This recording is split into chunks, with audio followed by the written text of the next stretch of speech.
KG দেশি মুরগির দাম যেরকম 500 থেকে 600 টাকা হয়, সেরকমই 1 কেজি ব্রয়লারের দাম হয় আপনার 150 থেকে 200 টাকা।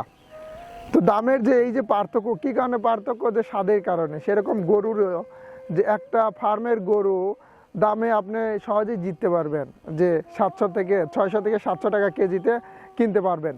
কিন্তু যখন একটা খামারের বা বাহিরের গরু, বাতানের গরু বা চঞ্চল দেশি টাইপের গরু, এইটার দামও আপনার একটু বেশি পড়ে যাবে। আসসালামু আলাইকুম, পাবনা জেলা থেকে আমি সাগর আহমেদ। কুরবানি আসলে মোটামুটি সবারই একটা সমস্যায় ভোগেন, যে কীভাবে গরু কিনবো বা কি দেখে গরু কিনবো। একটা খামারের বা ফার্মের মুরগি চেনা যতটা সহজ, একটা ফার্মের গরুটা চেনা সেরকমই সহজ, যদি আমরা চিনতে পারি। তো কিছু সিমটম দেখেন, যে একটা গরু আসলে অনেকগুলো সিমটম থাকে যেগুলো দিয়ে সহজেই চিনতে পারবেন। বর্তমান জামানায় খামারে যেভাবে গরু লালন পালন করা হয়, ব্রয়লারের মতোই, একদম ব্রয়লারের মতোই স্বাস্থ্য খুব ভালো, রুষ্টপুষ্ট। একটা গরু খামারে লালন পালন করা গরু আর একটা হচ্ছে বাইরে বা বাতানে লালন পালন করা গরু সহজেই চেনা যায়, যে তার মধ্যে কিছু গুণ থাকে। যেরকম খামারে গরু লালন পালন করলে গরুর দেখবেন যে সর্বপ্রথম গরুর পেটটা ফোলা থাকে, যে চর্বিটা বেশি থাকে, সে কারণে পেট ফোলা থাকে। এই আমার সারটা দেখতেছেন, এটা দেখেন পেট নেই বললেই চলে।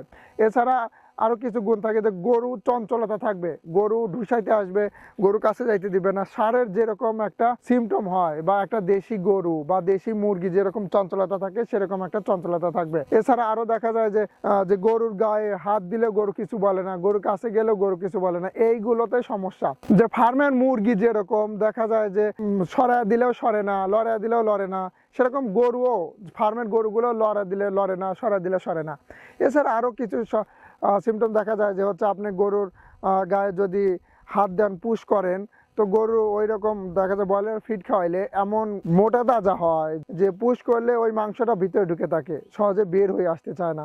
আর যখন আপনি দেশি গরু বা বাতানে পালা চঞ্চল একটা গরুর দিকে দেখবেন, তো সেই গরু দেখবেন যে চঞ্চল, এবং গায়ে হাত দিলে সাথে সাথে মাংসটা আবার ব্যাক করে, পুশ করে, এবং মাংসটা শক্ত হয়।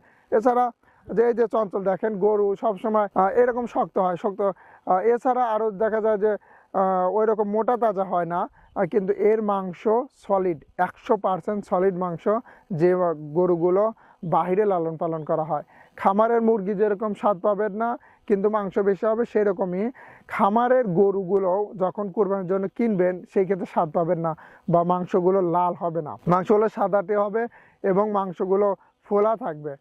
ওজন কম বেশি হবে না, ওজন সমানই হয়। খামারের গরুও যেরকম ওজন হয়, তো বাইরের গরু কম হয়, একটু কিছুটা কম হয়, কিন্তু মাংস দেখা যায় যে একদম লালচে হয়, একদম টকটকে হয়, এবং মাংসের স্বাদ 100% ভালো হয়।